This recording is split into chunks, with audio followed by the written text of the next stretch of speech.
All right, well, thanks, Mary, and thanks, everybody, for joining us, and thanks for sticking with the session as the dates got moved for various reasons.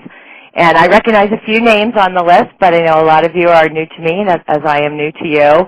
And Mary kind of went through the bio pic there, and just so that you know a little bit more about my background, what our topic today in computer access is really what got me started in assistive technology, as I worked in a variety of settings of individuals that had multiple disabilities, but it was always getting access to the computer and a variety of different technologies. I feel like I've grown up with computers and all of their variations, but these products and knowing products as far as how do you get people access to the computers, the product names change, but as far as knowing the features of them and how products fit into the array of assistive technologies that we look at for individuals is really what we're looking at today. So today's an overview of this area of computer access and how it fits into all of assistive technologies. And as Mary said, we'll take breaks throughout the day. We've got some polls to ask you some questions, and then I'll also take some breaks so that I can field the questions that you're typing to Mary. And she will also interrupt me as kind of a flurry of questions might come in a certain area that I might not be noticing as you're typing them in. So again, thank you for joining us today. Computer access fits into this wide field of assistive technology, and depending upon the presenter, depending upon the book that you read or the latest in or out of assistive technology, it is a wide field that we have. And I see computer access is fitting into, and it touches many of the different areas. And so hardly any of the areas sit alone onto themselves. There's always things that we do in one area that cross over into another. And you'll see that as we look at the different aspects of computer access.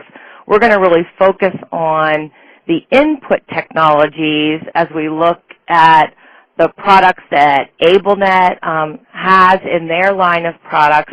And one of the reasons that we looked at this as a webinar for AbleNet, as I've been taking on other product lines and looking at where does this fit into all of the things that AbleNet does and the input products that have come from other companies as they've acquired them. So we look at computer access is just part of those pieces. If you look at AbleNet's website, you'll also see other information that they have that you can dig further and beyond the information that we go into today. And one of the things that I'll be asking you today as we look at building the future webinars is what other information that you're looking at, so I know how to build the information into those webinars. So as I get started, I want to know a little bit more about who you all are. So our first poll for this hour is looking at what your major role is. I know that always in assistive technology, people have more than one thing that they do, but if you could look at this list and type in what it is that you do. So I'll also read the list because I'm not sure what kinds of assistive technologies you all are using. And so as you're typing these things in, I'll be reading the list to you. So number 1, if you're an administrator. 2, Kelly? if you're, yes. Kelly, can I interrupt you for a minute? Sure. Just a minute. Yeah, if you change to the next slide, we made it a little easier for folks. Oh, excellent. Yep, I will go do ahead. that. Yep, there you go. Oh, Everybody so can you just go click ahead on and the select. screen? Yeah, so it'll give everybody a chance or give you a chance to see that. Great. All your polls are set up that way. If anybody does need anything read, if your screen readers aren't working with these technologies, please do let us know that, because that's something about this interface that I'm not as familiar with. And that's why we have both of those slides. So you can go ahead and read the initial slide, and then the second one is a little bit a shorter version of that. So again, number 1, if you're an administrator. 2, if you're an assistive technology specialist. 3, if you're a consumer of assistive technologies. 4, if you're a family member or a caregiver of a person that uses assistive technology. 5, an occupational therapist. 6, physical therapist. 7, sales representative. 8, speech language pathologist. 9, a teacher, or we're doing 0 for any other category. And I am seeing that people are typing in things that fit into that other category, which is great. And I knew that the OTs would be a big piece today.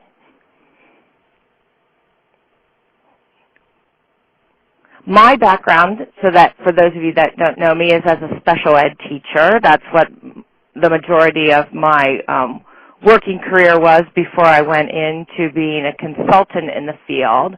And as a consultant in some of the classes that I've taught at university, I taught at the University of Wisconsin, Milwaukee, and some of the classes I taught were in the occupational therapy department. So I've had OT and OT students as the majority of students in some of my classes at the university. Well, great. So that gives me an idea of who we're talking to, so I can move on from that. Kelly, before you move Sure. on, there was a question. We have a curious participant wondering, what are some of the other people, if they don't fit into the categories listed, if you folks could just chat real quick, who else is on the line and interested in this topic? That'd be great. So, Mary, do you want me to read what some of those people are? As they come on, we'll wait a couple minutes and see if anybody does. We have someone here, I think, that is a medical aid service coordinator who has clients with physical disabilities. So we kind of missed that part on ours. So this is good for the next time we go out and ask who these participants are. And great, a teacher of the visually impaired. Wonderful. Thank you for your attendance as well. And we have a response that we can't see the chat responses, and that is correct. We'll be doing our best to read those to you as we have questions and as we have the responses as well. Thank you.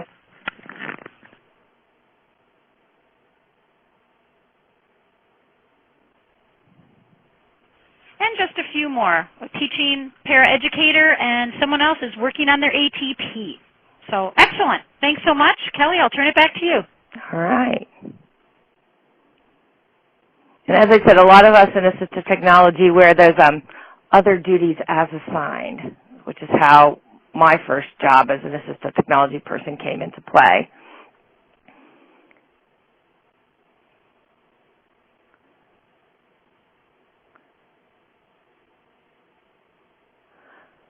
So moving into when we talk about this topic of computer access, because depending upon the presenter, and as I said, depending upon the book that you're reading, different things fit into the category of computer access. So in the broad view, looking at computer access are those adaptations that we make to standard keyboards of the computer keyboard. Looking at keyboard alternatives. So if somebody totally can't use the standard keyboard, what do we put in place of that? Looking at the mouse and alternatives to the mouse. Looking at rate enhancements, so things that are in addition to the standard keyboard or keyboard alternatives that enhance the speed at which somebody is typing. Looking at the display and adaptations to the display, so screen enlargers, screen readers. And those things also fit into the category of access and looking at access technologies or print access technologies. So we're mostly going to focus on today those things that are computer access to input options, so the things that we find in the computer access section of AbleNet's materials. So things that are adaptations to the standard keyboard, things that are keyboard alternatives, things that allow for hands-free text entry, so some of the pointing devices in combination with on-screen keyboards like screen doors and some other products, and then looking at alternative mice and totally hands-free mouse and mouse access. So we're going to talk about all of the categories of computer access and then put an emphasis on these categories in some of the products that you'll see images of on the slides that you have in your handouts or that you have here on the slideshow. So why do we provide these kinds of alternatives to the computer? And I think, for any of you that are brand new to assistive technology, and that's what I'm going to do for one of our hand raised sections here. For how many of you are you brand new to this idea of computer access? If I can see hands raised.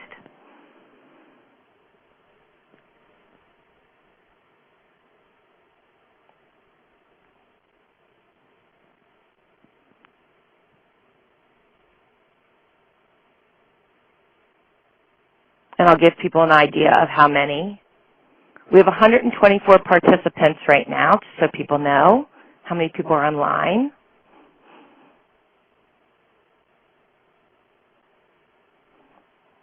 And it looks like we have about 14 people who are brand new to this idea. But just even to remind those of us that have been in it for a while that it's always going back to the why.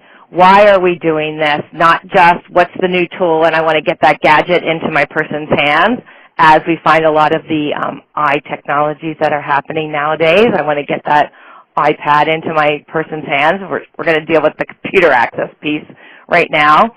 But looking at this idea of why do we provide alternative computer access, and a big piece is that it's an alternative to handwritten work or a supplement to handwritten work.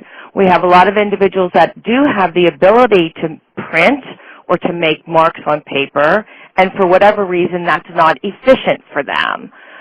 In addition to myself being through education getting involved in the field of assistive technology, I also have family members that use computers and assistive technology for their own daily lives and their own daily work. I have a sister-in-law who is turning 70 this month who has cerebral palsy, and so she uses the computer as her means of written communication.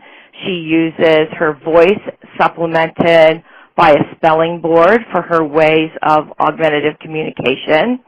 We also have a 7th grader in our family who has Asperger's syndrome, and he uses, and I'm going to say this, when allowed to, he uses a computer and alternatives to print to do his written work. And when allowed to is when allowed to by the school people, not by his family. His family does see his reasons that he needs to use alternatives to print, but it's not always recognized by the educators in his school system, which is a very interesting dilemma that we get into, but I'm going to talk about assessment later. So alternatives to writing, looking at access to standard applications. So for whether you're working with individuals in a work environment or for students in a school environment or a preschool environment, you want to give them access to the same software programs that everybody else is using. I mean, there was a time that many of us were coming through assistive technology that it always had to be a software program that was made special for people that used switches or special for people that used alternative keyboards. And it doesn't have to be that way anymore. You know, I should be able to go into a school computer lab and give my student access to that exact same software program that everybody else is using the kinds of tools for access that they need to, but using the same tools for education that everybody else is. Another reason that we use computers and provide alternative access is to gain access to organizers like calendars, all of the different kinds of schedulers, and any other kinds of things that people use in their daily lives and their work lives to organize materials and expenses. Things that we do in the area of rehab and developmental training, access to those software programs and applications on the internet. And then, of course, all the other kinds of communication that people do on using computers, accessing the internet and email. So always finding out why a person needs access to the computer, not just digging into what are the tools and what do I need. People hear of the feature match process. It's something that's been promoted for a very long time. There's the Institute for Persons in Matching and Technology that Marcia Shearer and her group have the research behind this process. But it's always about looking at the individual they're looking at them first, what their needs are, what their abilities are, and what the expectations in their environments are. And then looking at the technology and breaking down the technology and these features of what is the input? How does the human interface to this technology? Are they going to touch it? Are they going to look at it?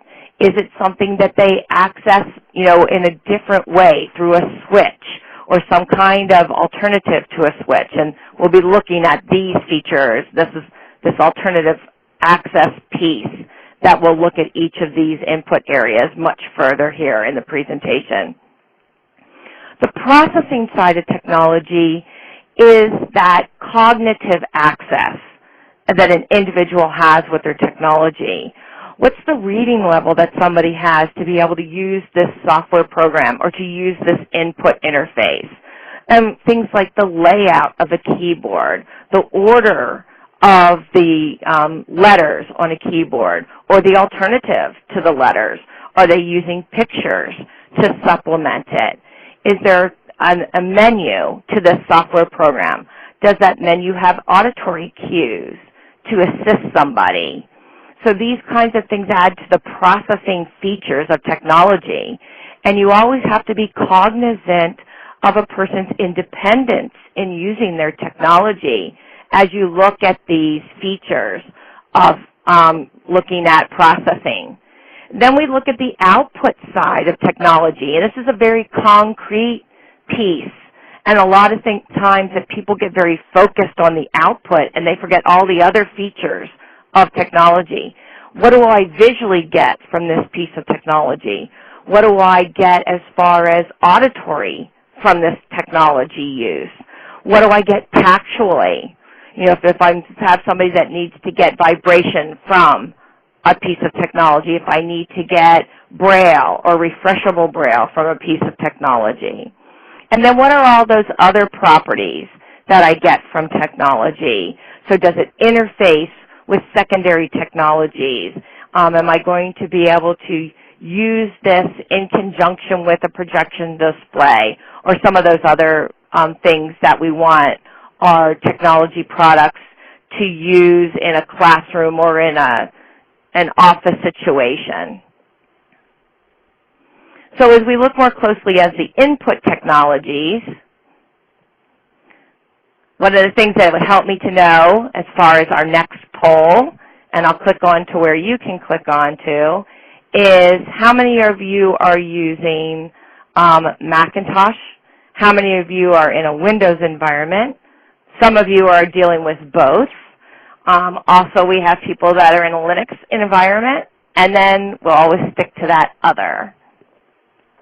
So if you can go ahead and click on those, and we'll give you the results.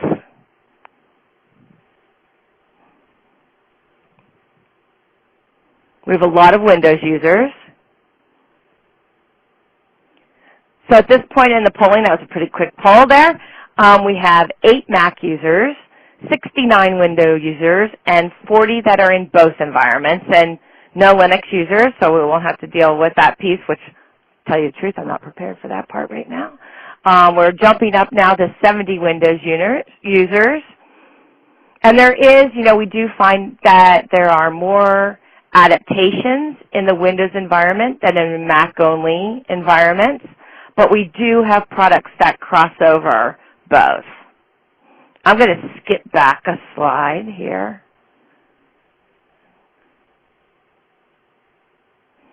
When we look at all the different kinds of input technologies,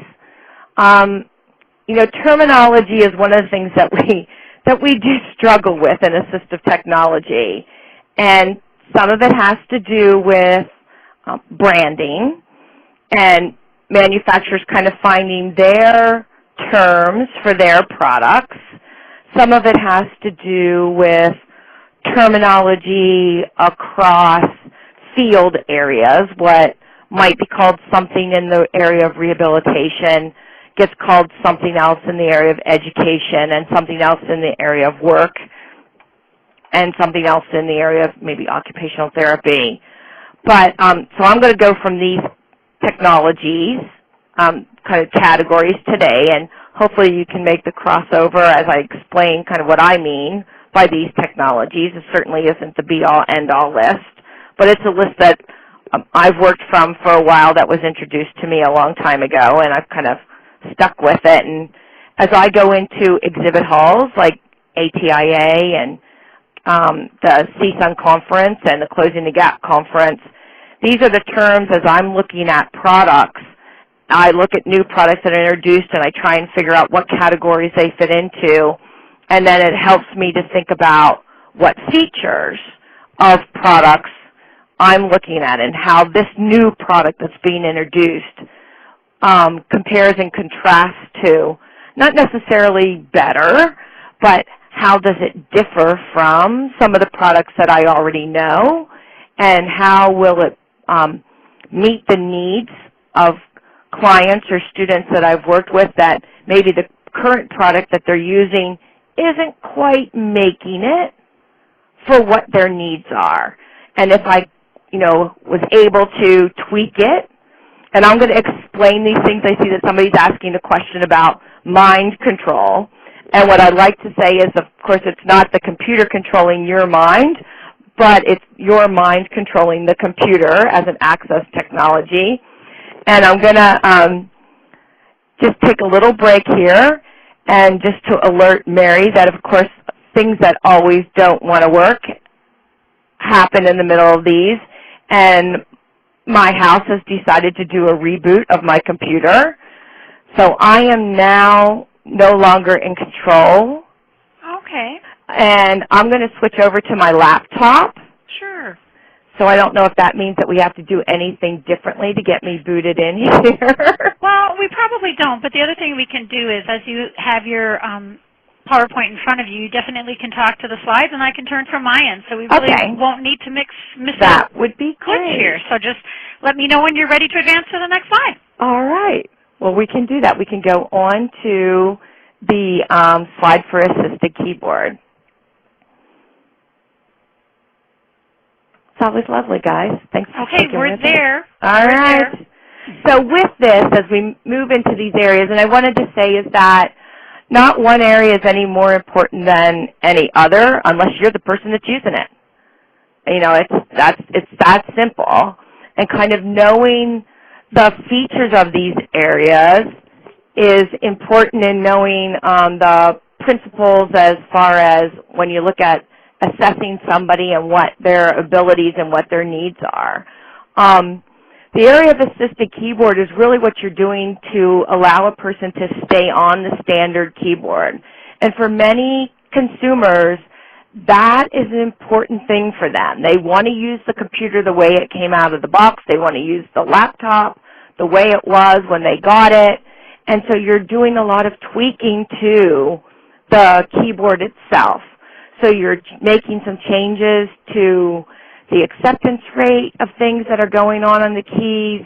You're doing things like adding speech feedback to the keyboards.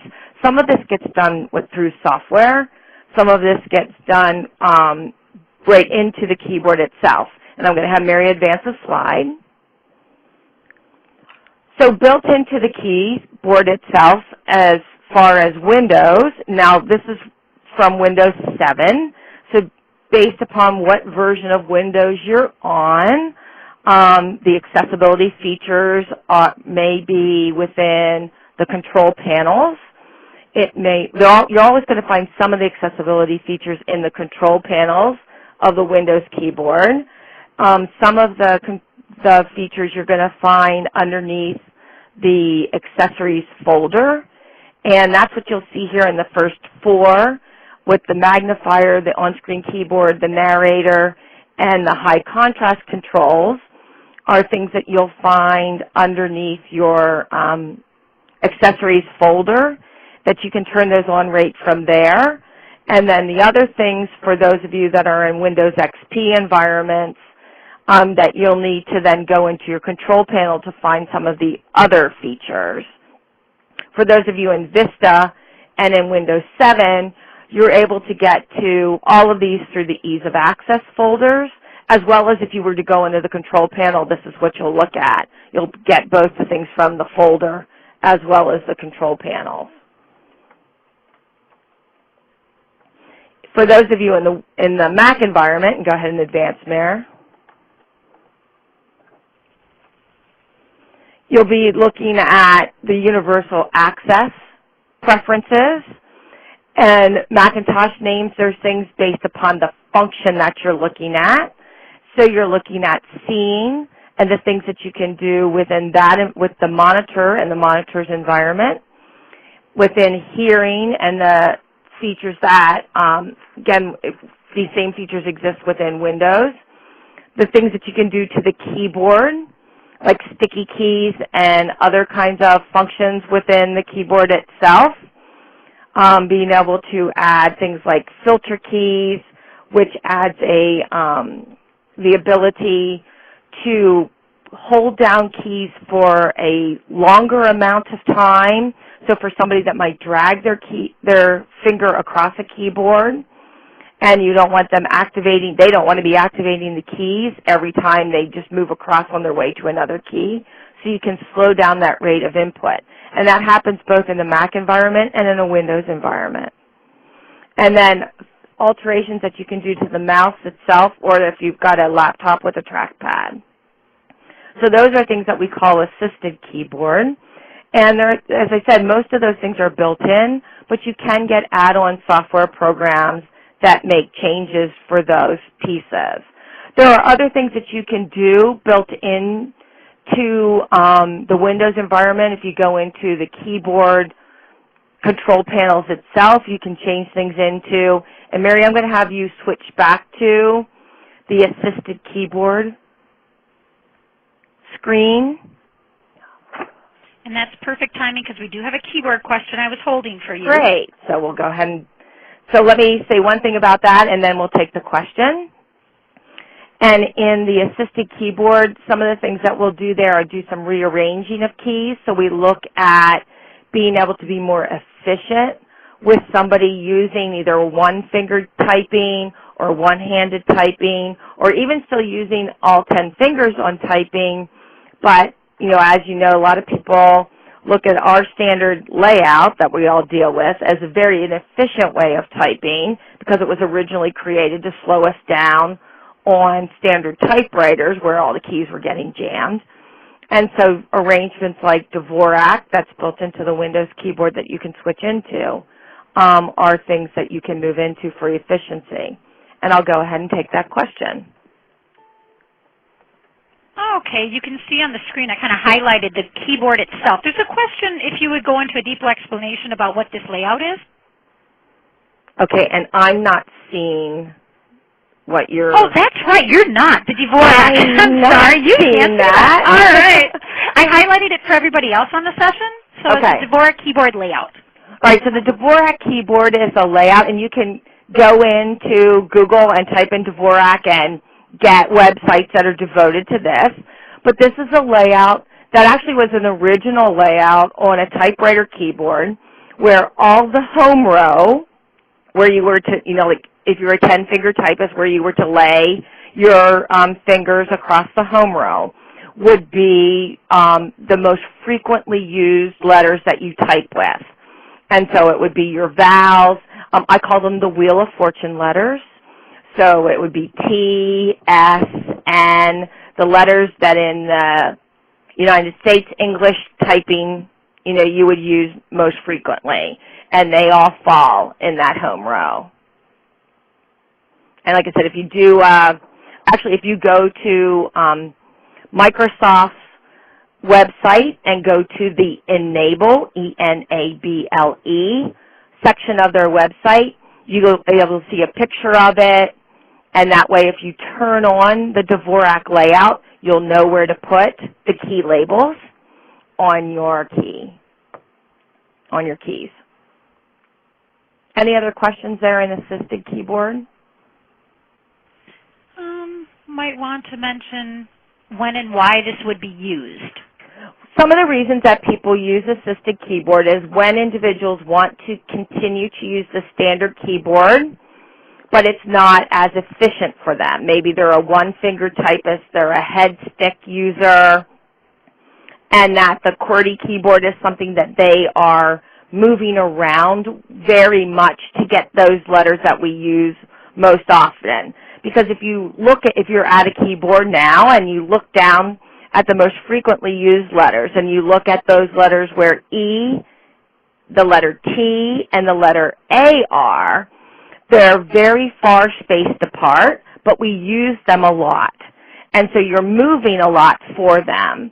And when you want to make somebody more efficient, you want those letters to be more close together.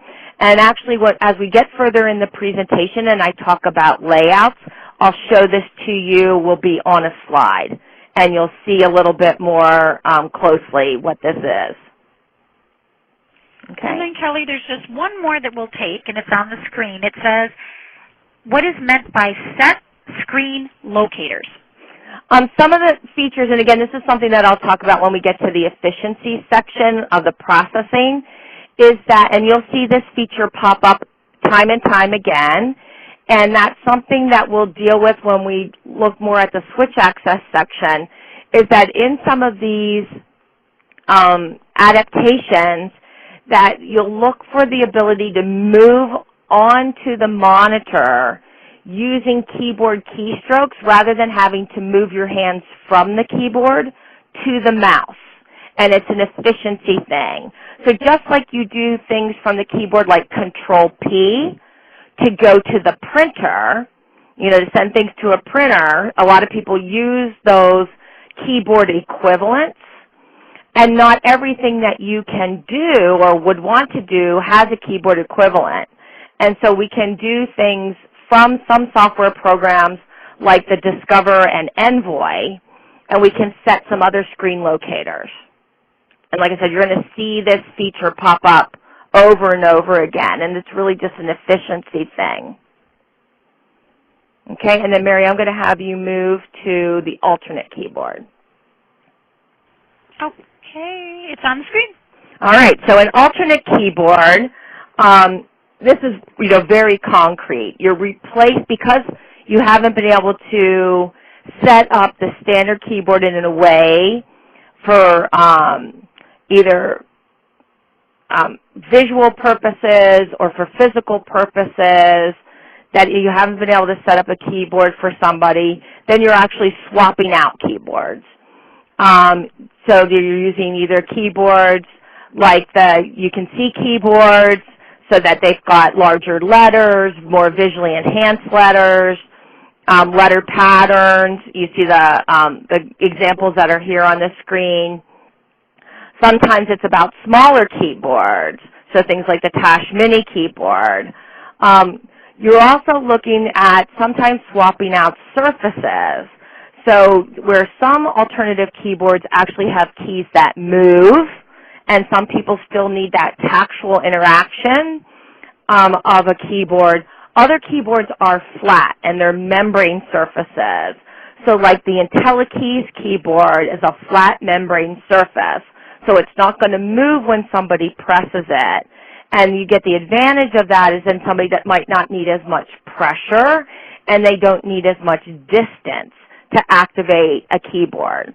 And then you can also, on the membrane keyboards, you're able to do some rearranging of the keys. As I explained before, it might be for efficiency, but it's also things that you can do cognitively.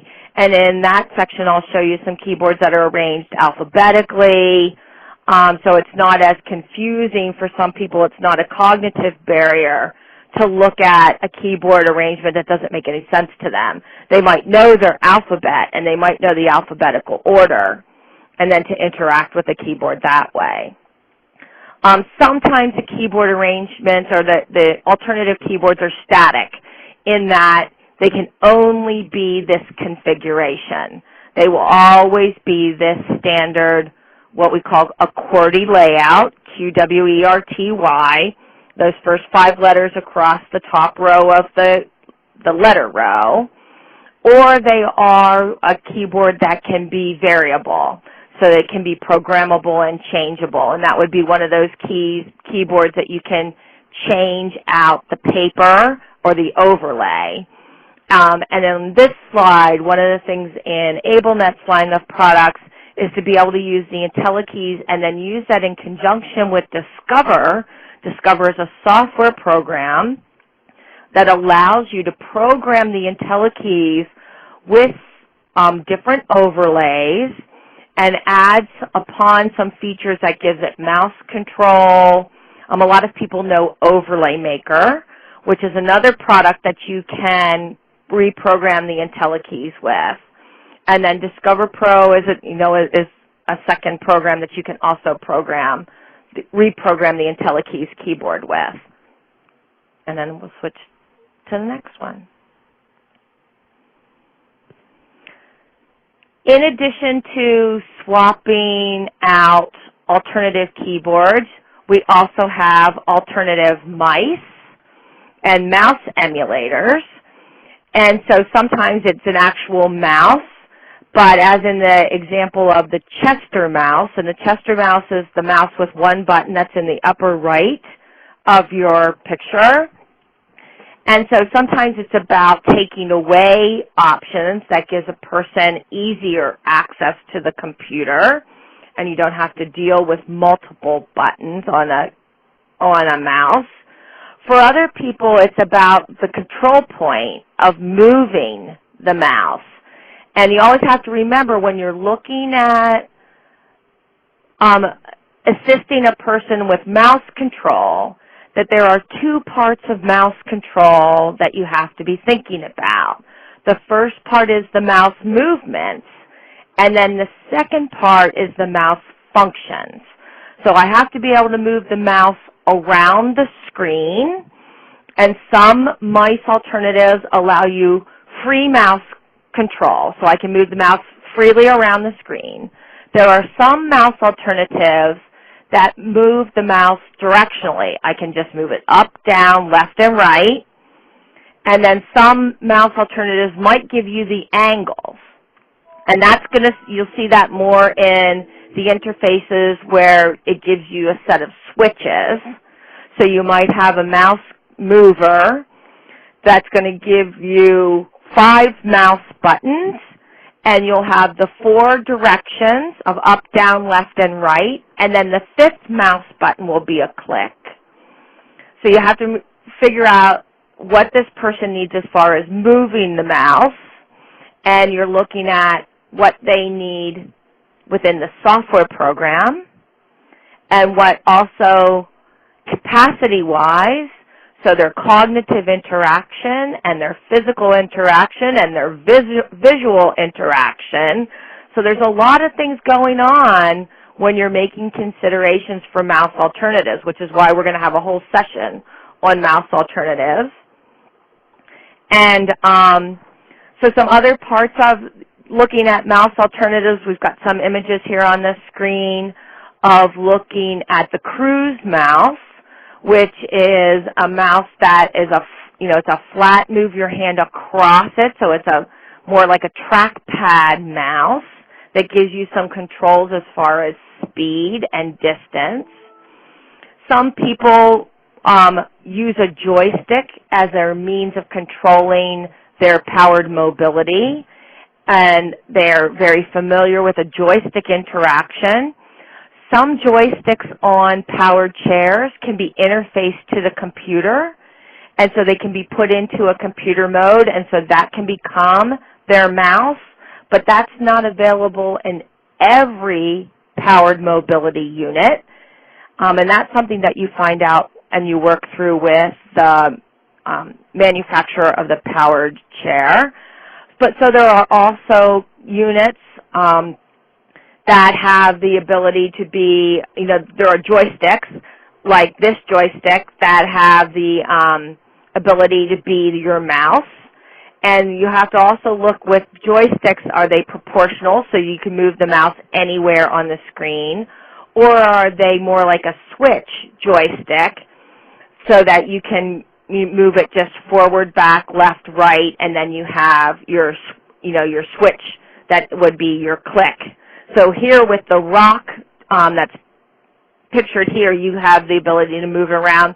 And then you also have the ability with the buttons on it to have your click, your double click, and your drag separated out.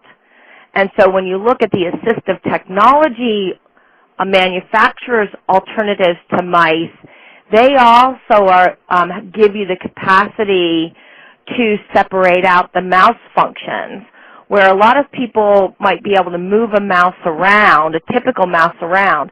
They struggle with that mouse function button. And so being able to separate out a click from a double click, from a drag, and from releasing a drag, and those kinds of functions and putting those into different switches is something that gives a person more independent access to a mouse. The Integra mouse here is pictured at the bottom of the screen, and that's one that's controlled through the mouth. And so you're using your tongue or your lips, and you're being able to use your mouth that way to move your mouse across the screen. And Mary, I'm going to have you switch. I'm still trying to get my computer back up and running as we're doing this. Okay, we're on mouse emulators. All right, and so again, still here at the mouse emulators, just a couple more images to give you other kinds of mice products with the trackball kind styles of mouse. So you've got the Wave product here on the left side, kind of the left image of the screen. So you've got trackballs. And remember that trackballs aren't always something that has to be moved by your hand. A lot of things, and same things with the joystick. I think a lot of people get stuck to body parts. We've had individuals that have used trackballs with their chins, with their feet, you know, with their elbow joint. It doesn't all have to be something that's got to be based upon hand control. In the upper right-hand corner, you know, looking at something that is controlled by head movement, and with the Tracker Pro, where you wear the reflective dot either on, you know, on your eyeglasses or on your forehead, where I've seen people put this on their finger, something that's going to reflect off that and move, and the movement reflected off of that, it's a camera, moves your mouse around the screen. With the paddles, with the blue, dual switch supports in the lower right-hand part of the screen. You're able to use your feet, or I've seen people use their elbows again on these. I mean, they might have been created for a certain body part, but please, in the world of assistive technology, we're always trying to think outside of that and using those points of it. They're actually the switches, and with the infrared connection, so they can act in conjunction with something like the Tracker Pro. So where the Tracker Pro would give you your mouse movements, the click could come from the blue, or it could come from the impulse switch, which is you're seeing at the bottom of the screen, which is going to work more from the electromagnetic impulse from a muscle twitch that could send your click. So rarely do we find in assistive technology that a person's solution for computer access happens from just one product. It's typically a combination of things that you'll be using. Any questions about the mouse emulators before we move on to what you might be using those with? Okay. Kelly, we had a question about how long the session is. So just so everybody knows, this is an hour-long session. Yeah, so we've got to truck along here. Yeah, we will. And also, we did have a question around the Bluetooth switch and when it will be available to work with the iPad. And I can take it on from AbleNet's perspective here. We have brought the Bluetooth to you as an accessible switch to our new app called the Sounding Board, which is a communication app. And rather than take time to talk about that now, Kelly, I'll just send everybody a link in the thank you email, and I'll put you on the course of continuing on. Right, and that we'll also be including that when we have our additional sessions, which is what we'll be talking about here. So I'm going to move on to the on-screen keyboard section. When you're using these mouse emulators, you've got to be able to then use them in conjunction with something to type into the computer. and so you're using them in conjunction with an on-screen keyboard. So what's on that on-screen keyboard, whether it's letters, whether it's pictures, you need to have access to the function keys, everything that somebody might be using from a regular keyboard, you need to give them access to. So again, you're seeing here pictured the Screen Doors product and the Envoy product for the Macintosh. When you're using something like a hit switch, something that's going to send the click, you're moving around the keyboard with another product, like it might be the Tracker Pro, something that, or a regular mouse that's moving around these, and then you're clicking. Or built into the product are dwell features, so as long as I remain with my mouse onto a key, it will automatically click on that based upon a timing feature that I set. Do I have to stay on it for a second, for 3 seconds, for 5, whatever it might be that that individual needs. Okay? And again, when we do the mouse session, we'll talk a lot more about on-screen keyboards and the different features of them. One of the big things with on-screen keyboards is whether or not the keyboard is static, so you buy the keyboard the way it is, or it's something like Envoy that's programmable, and you can create a totally customized keyboard. The size of the keys can change, the location of the keys can change. All of those pieces can be totally customizable to the person that you're working with. Other kinds of, and Mary, I'm going to have you click on, other kinds of input to the computer that people are familiar with are things like speech recognition. And we, now with the current operating systems, these things are built into the computer. So things like VoiceOver on the Macintosh, and in Windows, the speech recognition feature built into Windows. In some of the applications, you're able to use those features built, to voice in with speech to text. And then it might be looking at add-on products.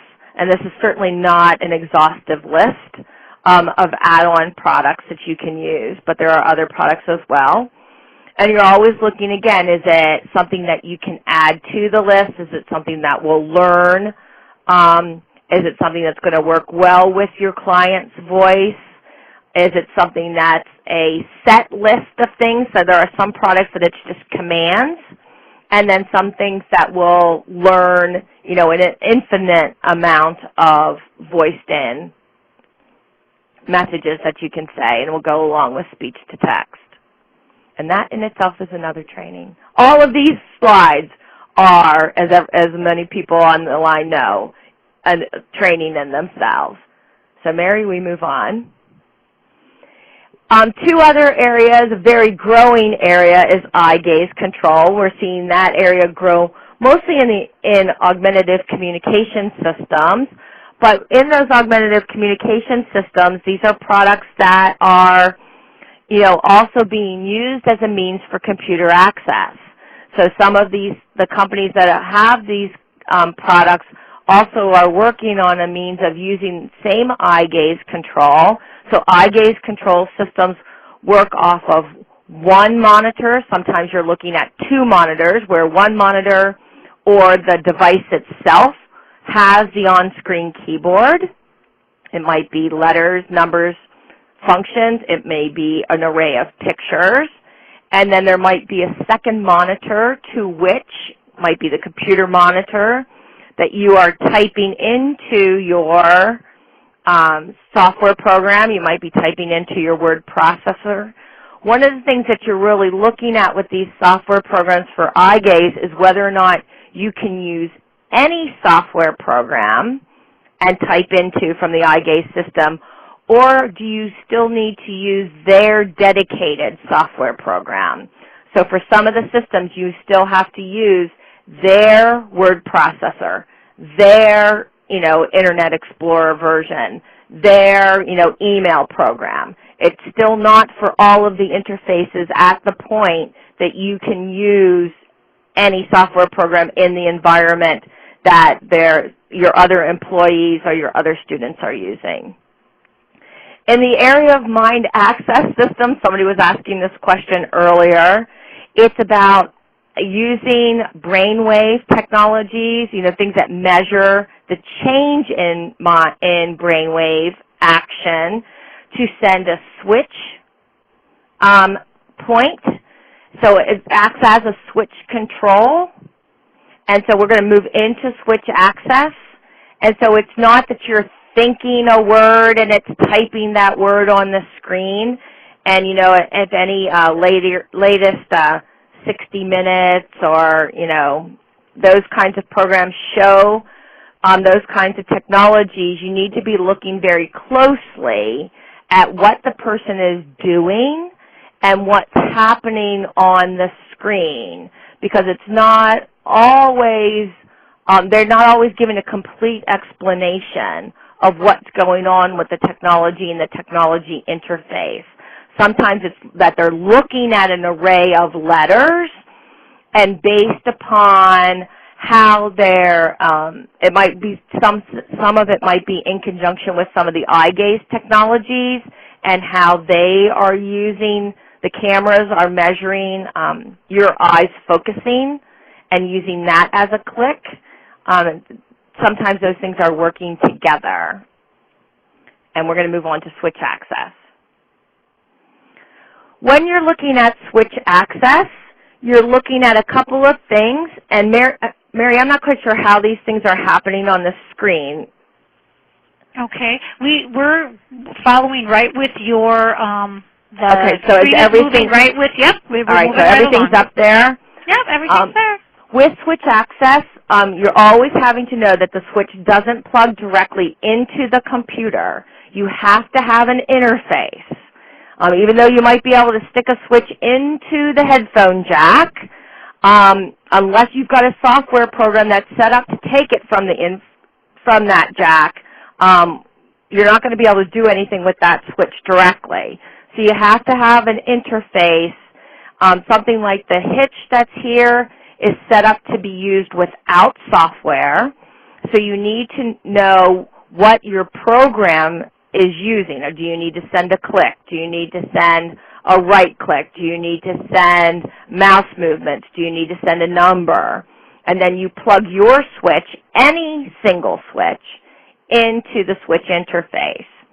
Other products like the switch click are the interface and the switch together. So you're sending, and the same thing with the impulse, that they themselves are set up to send a click. But if you need something else within your software program, you're going to need to go to the programmable route, and we'll talk about that on the next slide. But here at this slide, you'll be thinking about how many switch selections a software program might need, and as you're working with an individual, do they need one switch? Are we looking at two switch? Are we looking at what kinds of scanning? And those features will be we'll be talking about in a 1-hour session on switch access. So I'm going to have you switch to the next slide.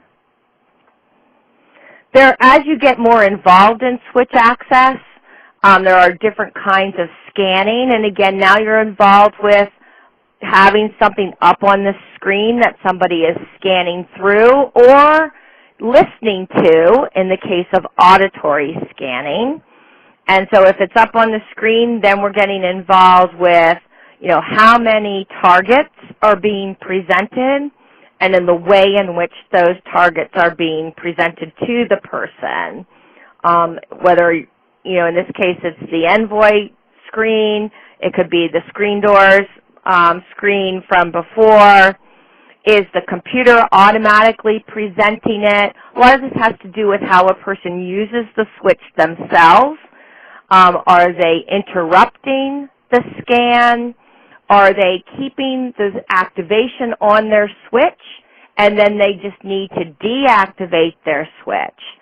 Are they very active with their switch in the case of step scanning, where they activate their switch to move the scan on, and then they let go and maybe activate a second switch to make the selection? And there are many things that go into those decisions. And again, those are things that we'll be talking about in the switch piece. And as we start to, we're getting close to the end of our hour here, I have to move on and talk about that those are things that we will be mentioning in our future session on switch and switch access. And Mary, if you can just go to the next slide, just so you can see some different kinds of screen layouts. I was mentioning different layouts for efficiency, and that's on this layout for computer access. You'll see it's not something that's laid out alphabetical. It's not something that's laid out in a QWERTY screen. This is what we'll call an ETA layout. So efficiency for a scanner is much different because you want to present the most frequently used letters up towards the beginning of the scan. All right, and then Mary, if you can go on, a couple more input pieces just to get to you, and then we'll do a wrap-up here so that you've got the presentation pieces. Other kinds of switch access are Morse code, so using your switches very actively. There are not a lot of assistive technology products that continue to promote Morse code, and yet it's a very efficient input method for individuals that have good switch control and endurance. And Mary, one more. One of the other methods to always be thinking about if you're involved with individuals who have high-tech AAC systems is, as I mentioned before, their AAC system can also be their keyboard for entry. Other things to be thinking about as we wrap up are computer rate enhancements. I've mentioned, and Mary, I'm just going to have you keep clicking here, computer access layouts. So I've mentioned those along the way, different kinds of layouts that make a person more efficient. And, look at the kind of software programs that they're using and the kind of access that they have. And then lastly, what they get as a result of using the computer. That visual output piece, the auditory output piece, what they might need to get as a result of using the computer. All in all, and Mary, I want you to get to the SET screen. I know that some people have heard of the SET framework where you look at the student. In the case of working with adults, we use the HAT process, which is the human, the assistive technology, and their task. So it very much relates to the SET framework. And with that, Mary, I'm going to turn it back to you to do the wrap.